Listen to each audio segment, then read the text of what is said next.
Hi, this is Danny Sawai with Tucson Strength, the Tucson Barbell Club. This is Parker, one of our lifters and coach now.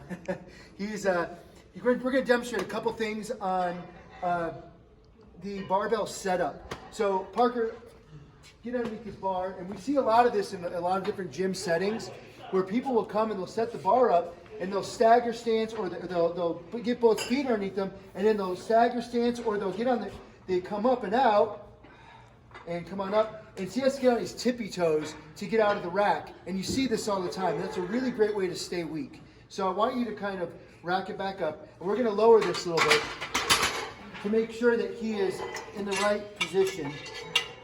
12, 13, 14, right? And that's going to be really important, because one of the most important things with the barbell lifts is managing tension and getting tight, all right?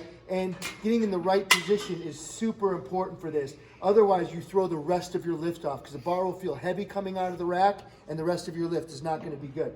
So let's get underneath the bar, and I'm going to have Parker, I don't care if you do high bar or low bar, we're going to get underneath the bar.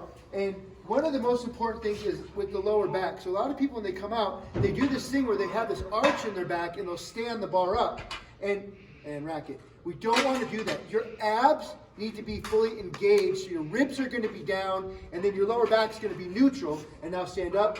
Look at both feet are underneath him. He's going to have a nice solid walkout, just two steps, and he's able to maintain tension here. His lower back's neutral, and his ribs are down and abs engaged. Good. Rack it.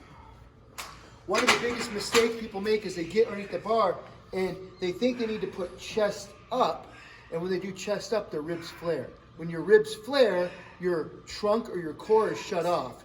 And if your trunk and core are shut off, then all of a sudden, your rest of your lift's gonna feel a lot heavier because you're not stable. So just get underneath that really quickly.